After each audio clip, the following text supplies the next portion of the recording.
Okay. So, for some of you who don't know, I've been working on a motivational talk for about 2 years now, and I've been getting in front of different groups to practice, and I'm getting more and more excited because with each practice I can see I'm doing a lot better. And so I asked Angela if I could present to you guys about a month ago, and she said yes, and I'm excited by that because overall this is a very successful group. Most of the people I'm talking to are people who are kind of like, oh, I don't know what I'm doing in my life, I don't really know what I like, or even have some self-confidence issues. But I think the message I have is one that we all need to hear, whether we're really successful or not. And we need to hear it on a regular basis because it will help us sustain success. And I think some of the things that I overheard in the conversation in the last 30 minutes or so, you'll hear some of the same things I'll end up saying. So I want to get started by asking a few questions. But I don't expect you guys to raise your hands if you're not comfortable answering them in public, so just answer them to yourself. But there's 4 questions I want you to kind of think about throughout the entire process. And you could write them down if you want to, you don't have to if you don't want to, but the 4 questions are, who am I? The next question, it's kind of 3 questions together. It's, what are my talents? What are my treasures? What are my gifts? The third one is, what are my dreams, my desires? What am I passionate about? And the fourth one, what are some fears that hold me back? I want you to keep those in the back of your mind as I'm going through today, because I think what you'll find is that, well, the whole basis of this message is, I believe we all have treasures within. And a lot of times, we don't fully utilize them because of fears, or because of messages we give ourselves, or messages we get from others in the environment around us. And I want to show you some personal life experiences where messages took me one direction, or took me another. And I hope that when you see how those different paths were affected by thinking that I had, you might be able to relate to something similar in your own life. So the questions that I don't expect you to answer publicly if you're uncomfortable. One of them is, how many of you have gone up for a high five and the other person didn't respond, and didn't give it to you? I have had that happen to me, and it's an awkward moment, especially when there's other people around who see what happens. Another one that's a little bit more serious, how many of you have been dumped before? You know, boyfriend, girlfriend break up with you. I want you to think about, how did you feel in that situation? What did you think about yourself in that situation? And I bring this up because I was dumped by my birth mother. Yeah, we hung out actually for 4 days. She named me, she had me baptized, and then it was over.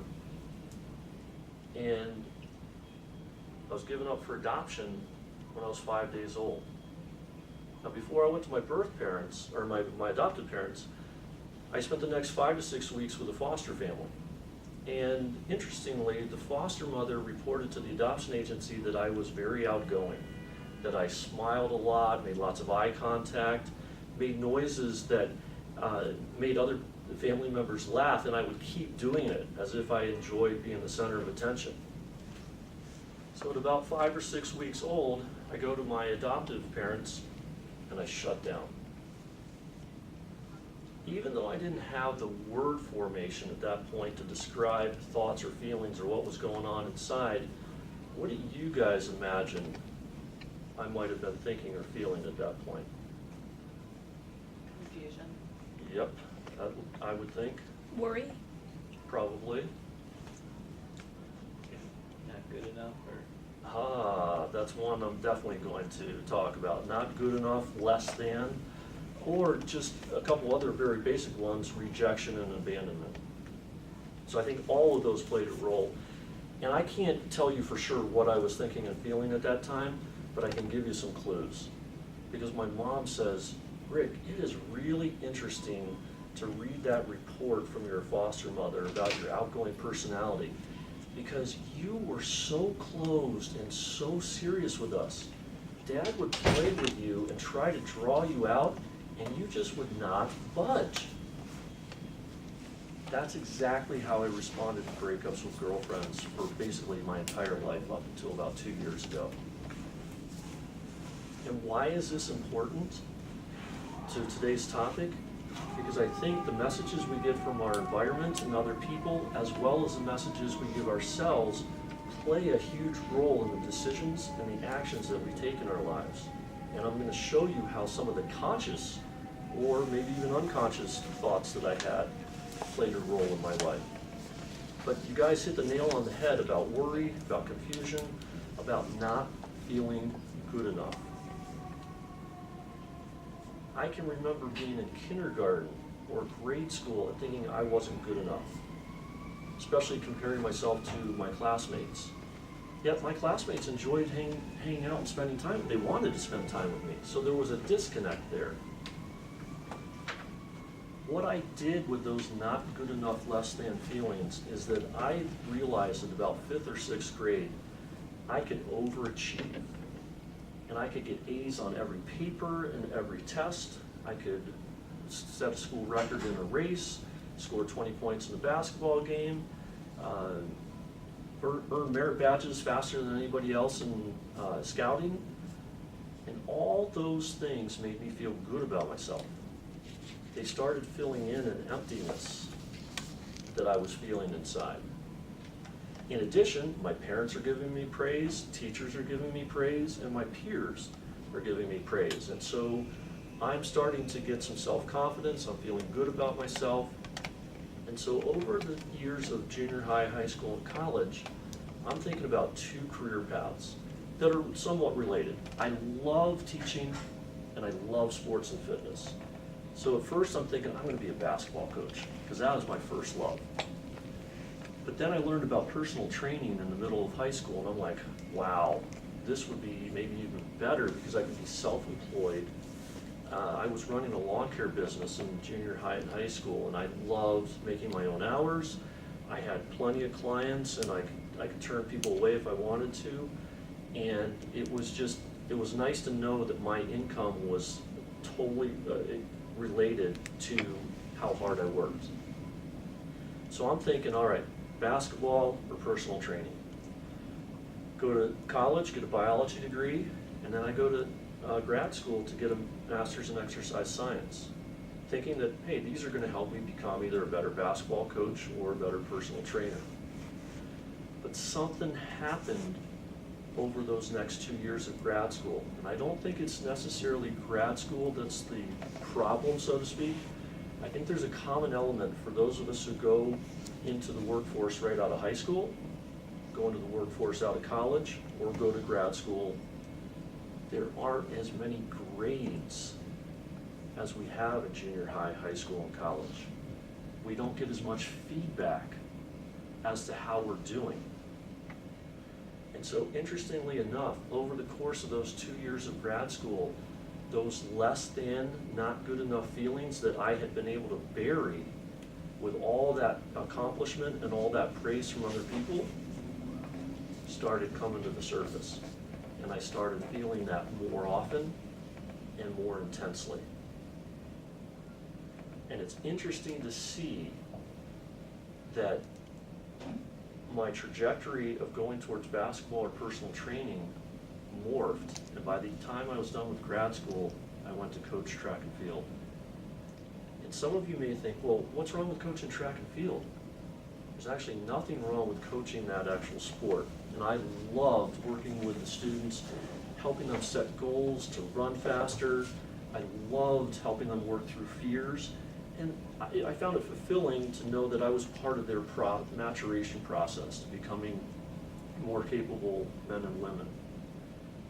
But what some of you may not realize is that track and field is down here on the totem pole of respect, budgets, staffing, income, and facilities. And I see a nodding head here because I would imagine men's volleyball doesn't get a whole lot of that stuff either. So I find it, I actually know that for a fact. What I find interesting is that when all of this praise was coming in and I was feeling good about myself, I was headed towards a sport of basketball, which is up here, where they get more than they actually need to be successful. And when I was thinking the less than, not good enough feelings and thoughts, I go to track and field, where we never have an adequate budget. We always have facility conflicts. We always are understaffed. And it was like I was going towards a field that was going to continue to affirm that I wasn't good enough, or that I was less than. We're not going to give you enough. And so for 17 years, I fought those battles to try and get adequate budgets and get adequate staffing and make sure that we had the proper facilities. And it was a constant getting shut down, getting shut down, getting shut down. And that wore on me. And as you can imagine, if you do it for long enough and you don't have the healthy outlets, I blew up at people. I blew up at an administrator. I blew up at a coworker. I blew up at some students. I eventually got fired. The thing that I had to learn, and if there's anything you guys take away from today, I hope it is this lesson. I had to learn that all those affirmations I was getting in junior high, high school, and college were coming from the outside. They were coming from those awards and accomplishments. They were coming from the praise of my parents, teachers, and peers. But one of the things that I was not doing was affirming the good inside of me. I was not affirming from within. And I had to learn how to do that. And my affirmation list, when I first started, was very simple, very basic. And so what I ask you guys to do is, as I share this first affirmation list with you, I want you guys to think about, what are some things about me that I really like? What are some qualities that I like about myself?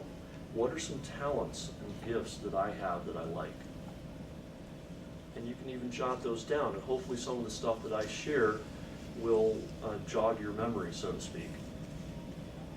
So I started out with an affirmation list that went somewhat like this. I'm tall. Can't dispute that. And that was the other thing about this first affirmation list.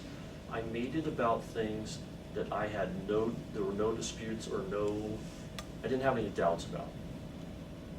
Because that way I wouldn't have any questioning, oh, am I just trying to prop myself up, or am I telling myself real, accurate stuff? So I'm tall. I'm intelligent. I'm athletic. I'm a good teacher. I have a lot of empathy. I have a nice smile when I remember to use it, but sometimes I can be too serious, as my mom pointed out to me, and many other people have pointed out to me, including a nun. She said I was too tight, uptight, and not loose enough.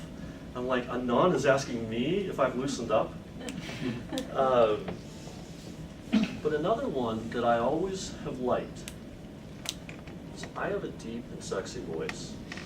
And it makes me smile every time I say that, regardless of whether I'm in front of a group or whether I'm at home practicing this talk. It changes the body chemistry inside of me. And that's important because of some research that's come out in the 90s. And I meant to actually tell you guys this earlier in the talk, but I can segue it right in here. In 1999, a psychiatrist by the name of Daniel Siegel wrote a book called The Developing Mind. And in it, it talks about the research he and his colleagues had done over the previous decade. And they summed up their findings in the following sentence. Experience directly shapes the circuits responsible for such processes as memory, emotion, and self-awareness by altering both the activity and the structure of the connections between neurons. By altering the activity and the structure of the connections between neurons. I find that fascinating because it says that my feelings and my thoughts have a physical basis in my neural system. And most of you are young enough that you've already learned that through your schooling. But me being a child of the 70s and 80s, we didn't think a 4-day-old baby knew anything was going on if they're given up for adoption. We didn't think a 6-week-old baby knew anything that was going on. And that, adoption, it's not going to be a big deal. My parents and I were always very positive about it. They certainly were because they got me. I was always positive because they were open with me about it, and they were even encouraging of me to find my birth parents if I wanted to. So there wasn't this, they weren't trying to hide anything from me, and I really appreciate that. So, I said about the shutting down when I went to my adoptive parents.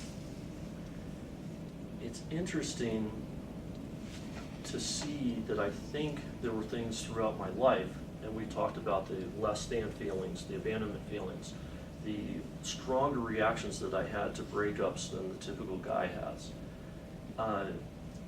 It's interesting to read this about this research and to see that with all these imaging abilities that you can do with the brain and neural system, that the messages we're told or the things that we see can affect our neural structure, both in how they act and the structure of them. The other thing that came out in the 90s was a lot more research about what adoptees experience. And one of those things is this emptiness, this wound. And a woman by the name of Nancy Verrier published a book in 1993 called The Primal Wound. And it's based on her work with adoptees, and she consistently heard these thousands of adoptees talk about this emptiness, this wound, this not being good enough, trying to fill themselves up with other things and other people. I didn't know about that book or The Developing Mind until 2 years ago. So to find these things and to realize, holy cow, there's that emptiness I've been feeling. There's that less than that I've been experiencing. And knowing that I was trying to fill it all up with all this outside stuff started to make sense. But what I bring these two books up is that there is some scientific research now to show that we can affect how we feel about ourselves by the messages we give ourselves. And that's the thing I want you guys to take away, if there's anything you take away from today. I think there's a couple other things that are important too. We need to affirm the basic good things about ourselves. We also need to get in touch with what are our talents? What are we good at? What are we passionate about? And I think most of you in here have a good idea about that for yourselves. And I think it comes out of the fact that there is such positive energy in this group. And I think we see our patients heal faster and better because of the environment that you guys create and the messages you give to one another and to the patients. I know that I have felt it since I've been working with this group. It's been a very, very positive experience, and has helped me grow even more in confidence in what I'm doing. But I would imagine, based on my own experiences, there may be some of you who are sitting here thinking, well, am I really doing what I absolutely want to do? Or is this exactly how I want to utilize my talents or gifts? Some of you might also be questioning, is this really a talent or gift, or is it something that my parents forced me into? Is it something that I'm doing because society says I should do it? And so I want to encourage each one of you to try and get in touch with what talents and treasures do you have inside. Some of you may already be in touch with those, and if you are, by doing this next exercise, you're only going to affirm it. And if you're not, you're going to discover some things inside of you that I think will end up leading to a much fuller and richer life. So what I'm going to ask you guys to do is use those 4 questions as guides that I said at the beginning. And I want you to take a minute in quiet to just listen. Because when we listen in quiet, of course we got the radio going. Yeah, I'm going to.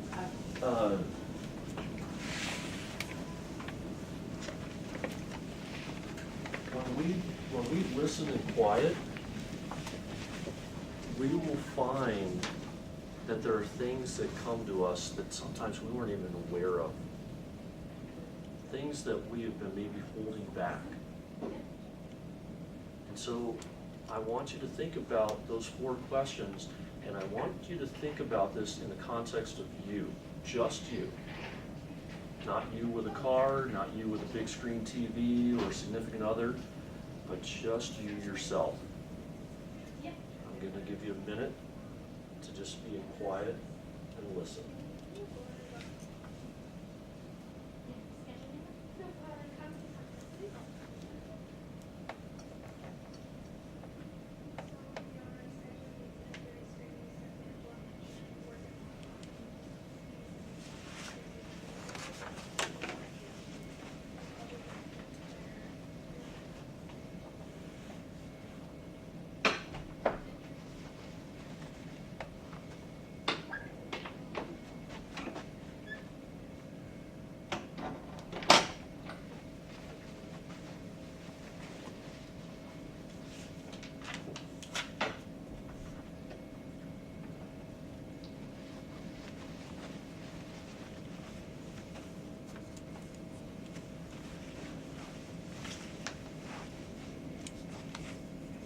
Okay, your minute is up. Now I'm going to acknowledge 1 minute is not enough time to fully get in touch with what's going on in our true inner selves. It takes 15, 20, 30 minutes at a time, and it requires it to be done on a consistent basis over days and weeks. But I guarantee that if you're willing to take that quiet time and do it consistently, you will get in touch with some things that really surprise you. It may only take 3 days, it may take 5, it may take 2 weeks, but I guarantee you're going to be it's going to be amazing what you get in touch with. So if you did get in touch with anything during that minute, I want you to write it down. I want you to make it concrete, because we've got to get this outside of ourselves in order to start the next process that I think is really important. We need to tell someone. We need to tell someone what we think our talents are. We need to tell someone what our dreams and desires are.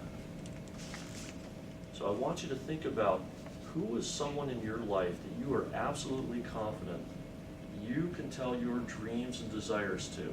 You can tell them what you believe you're really talented at, and they are going to support you. They're going to encourage you. They're not going to belittle you or discourage you from your goal. And even if the person you're thinking about can't help you directly towards your dream or desire, still tell them anyways. Because what I have seen happen over and over in my life and other people's lives is you tell someone, they go to a party this weekend or the next weekend or 6 months from now, and they meet somebody new, and in the course of conversation, they realize that this person, if they introduce them to you, is going to be able to help you realize the dreams that you had expressed earlier. I have seen that happen so many times, and I've got a lot of examples, but I'm going to cut out the example that I was going to use so I can keep the time short. If you haven't experienced this yourself, trust me that this happens all the time. You tell somebody, they may not be able to help you directly, but then they're going to introduce you to somebody who can. The other thing that this person, even if they can't help you directly, can do is they're going to help hold you accountable to taking the steps that you need to take towards your dream. They're also going to encourage you and support you when the fears do start creeping in, and remind you of why you wanted to start the process in the first place. And every once in a while, they'll be the ones to give you the proverbial kick in the butt when you need it. So we have to tell somebody else. And so the three things, the most important one is we really need to affirm each other, or affirm ourselves from within. Then identify what are our treasures and talents by taking time to listen, time to be in quiet. Then affirm those talents and affirm those dreams, but make sure we tell someone else. Because I'll argue that no one on this earth has been successful without the help of at least one other person. And that's one of the things that's really going to help you be successful towards your dreams and desires and towards fostering those talents you have. So to conclude, what I found is that when I started learning how to affirm myself from within, that emptiness started to go away. And as a result, I wasn't reliant on all of these accomplishments or praise from other people. I wasn't reliant on a girlfriend to make me feel whole or full or worthwhile. There's been an inner peace because that emptiness has been filled from within. And I encourage you guys to do that on a regular basis, regardless of whether you're successful now or whether you think there's something else you want to pursue. Because as we affirm ourselves, as I said, that emptiness grows, the talents that we have get nurtured and grow, and then we have more to share with others. And in this context, it would be more to share with our patients. But it also would be more to share with our families and our friends, and bring a fuller and richer life, not only to yourself, but to the other people around you. So I encourage you to affirm and identify and tell someone else. And I've seen, based on my own experiences and those of some other people that I know really well, this will lead to a fuller and richer life that you will really enjoy, and you'll be able to bring more to others. So thank you. So I welcome any comments, make them constructive, of course. If there's anything that needs work, I didn't have my hands in my pockets, so that's good. But if there's anything about how my hands move, eye contact, content, I am more than happy to take feedback, because I'm still in the building stages of this and want all the feedback I can get. Any questions? Well, I thought your presentation style was very comfortable. You seemed very comfortable talking. I didn't think there was anything, like from you were saying, hands in pocket, nothing that detracted from what you had to say. Thanks. Like you paused in the appropriate places, you know what I mean? Like from that standpoint, like you weren't too fast, but yet you weren't too slow either. And when you had to think about something, I thought your pauses were appropriate, which is nice. That's good to know, because I was feeling some time pressure constraints. So I'm glad that I didn't end up speeding up. I think I pulled out some of the appropriate things to make it. Who exactly are you planning, who are you trying to exactly capture with the audience? I actually, in preparing for this, I did my classic audience member would be a middle-aged person who's kind of having some self-doubts about what they're doing in life. Okay.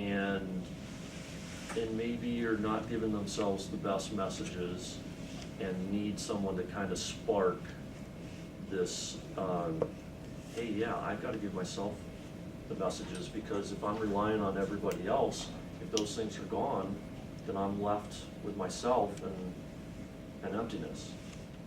So that's my classic audience member. But as I've practiced this, I've been told, man, you got to take this to colleges. You got to take this to 25-year-olds who they went and got this degree, but they really aren't happy with doing what they're doing. So I think it can apply to a lot of different people. I mean, I see this with, even my son in high school, there's such achievement pressure, and as if the achievements will be the thing that, you know, brings you satisfaction in life only, you know, Yes. and, you know, it's hard to balance it out because the messaging is so strong, you know, that it's all about the achievement, you know, And and the test score and grade the- schoolers, high schoolers might not be ready yet No, to no, hear no, the no, message. but by the time they get through all that achievement, Yeah. and they're sitting there going, okay, like, why aren't I ecstatically happy now? I've achieved all of these things, Correct. you know? And so that's part of the message I want to get across too. And I think there are certain high schoolers who are ready to hear that. But I think across the board, probably college juniors Yeah, I and seniors and Mhm. older are going to be the ones who can benefit from it. I'll tell you one thing, the story you started out with, I mean, I know it's a true story, but I mean, it's very captivating. Like your That's- audience That's is why I like, do it. what? I mean, you know, Yeah. so you drill us in and, you know, really get us connected from the beginning, which I think is awesome. I feel like I don't know where that came from, but the drill part, I'm not sure. But you really got us engaged. Good.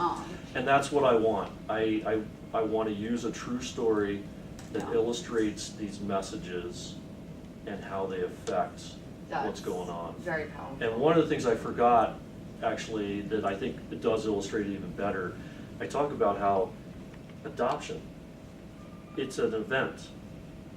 But I am adopted, I was given up for adoption.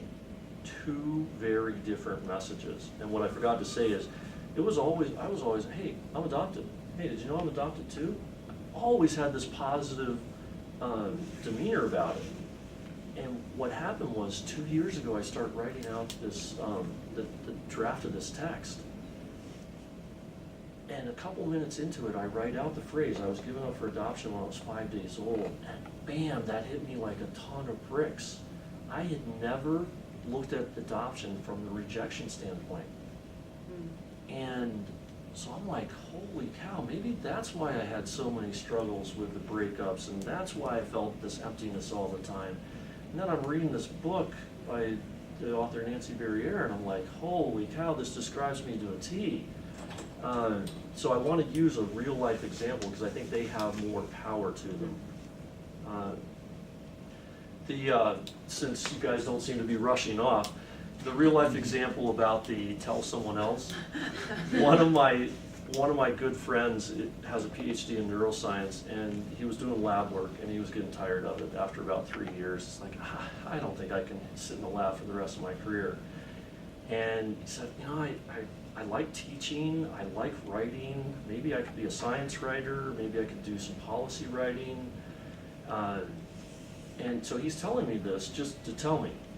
What he didn't know is that I have a friend who's now a coworker of his, who she's been working at Argonne National Laboratories. She's a chemist by trade, but she puts together training programs to take around the world to train people who work at docks, you know, shipping yards, train yards, and airports, how to look for chemical weapons of mass destruction.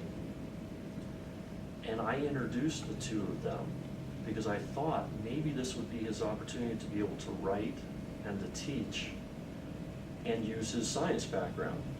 And that's exactly what's happened. It led to him getting a job where he is working with my friend Julie and their coworkers, and he's bringing his neuroscience, and now they're bringing in the biological weapons of mass destruction. So he's getting to teach, he's getting to write, and something else he loves to do is travel. He gets to travel the entire world and get paid for it. And he told me his dream, not knowing, or knowing that I couldn't help him directly with that dream, but I was able to introduce him to someone who could.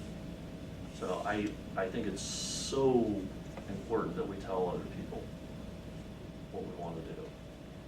And I overheard the bags, the BHAGs. Oh, yeah. Mhm. You must have read Built to Last. I And know the book, but Good to Great. yeah. I think that's an example right there where, Angela, you're telling this group, hey, this is what we want to do, this is what we want to achieve, and the only way you can be successful is if you let these guys know what you need or what you want.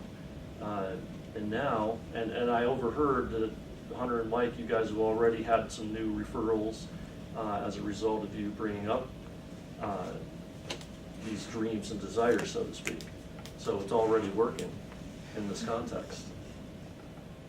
I don't know, you know, it's interesting, and Mike, I think we're gonna move you to our next meeting, if that's okay. I don't think you wanna try and show it in 5 minutes, so. Oh, I didn't realize it was Yeah. another presentation. So, that's okay. I'm sorry. So, but what I was gonna say is, and so we can keep talking along this vein, I guess is my point if we reschedule, but it's not too upsetting to me. No, But, that's fine. you know, it's interesting because I grew up in a working class family, and I would say that generally my family had a negative impression of anyone who was wealthy, you know. Like it wasn't necessarily like they specifically, but you know, because we didn't know that many people who were wealthy, first of all, so that was this group who lived off someplace else, those wealthy people. And, you know, I think that it's even helped me back in achieving financial success for myself. I'm sort of like comfortable as the underdog, comfortable as, you know, this is, you know, at least I'm not in debt, so we're doing okay sort of thing. But I want to do more than just do okay. I mean, in terms of the number of hours and the commitments that I've made and the risk that I have. And it's not that I have to be, you know, sitting amongst piles of cash, but I don't want to be, you know, and I'm recognizing that that mentality, like I said, is affecting the practice in that people are attracted to something that is successful and going somewhere.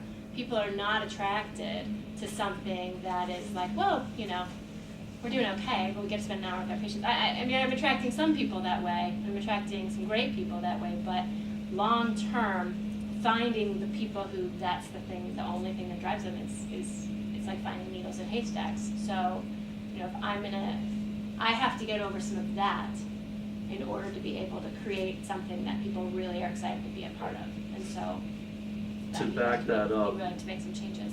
I assume you guys all saw the connection, but one of the things I also didn't say is there are psychologists, there are motivational speakers, there are self-help books that all talk about we tend to draw into our lives, or we are drawn to experiences and people who resonate on the same level. And I've had that same issue with the finances where I've had this fear of making more because I don't want to be one of those rich people, blah, blah, blah.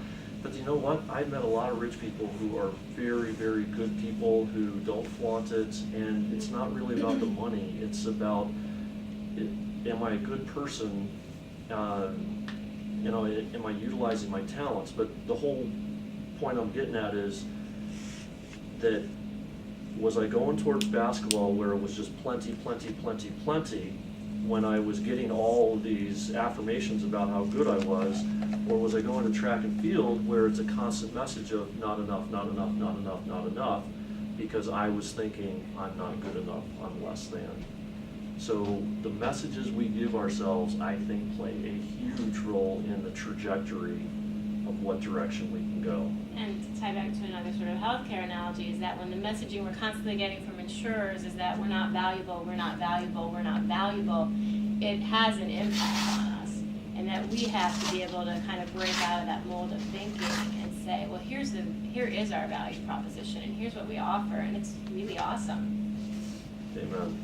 So I definitely, and maybe that's the message that you guys can take away is how can the messages you give yourselves then be translated and communicated to the insurance companies so that this place can continue to be successful? Because it definitely is. It may sound like I'm brown-nosing, but this environment is so positive and so uplifting that it's been a huge shift for my life. And I don't know, Joe, what your experience was with college volleyball, but these sports other than football and basketball don't get a lot. And it's this constant fighting to have enough, fighting to have enough, fighting to have enough, and it wears you down. So if there's ways that you can find to continue doing what you guys are doing with the attitude and communicating that to everybody, I think that will continue the success. welcome. So thanks for Your having story. me. Thanks for. Thank you.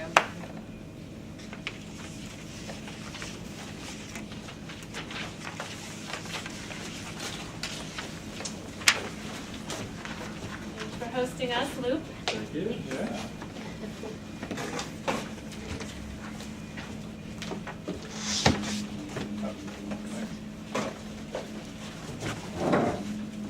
Thank you. Appreciate it.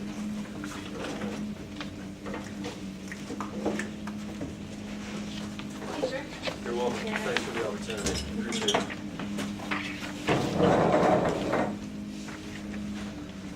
All right. Oh, you know what? All this has been on video, our whole conversation.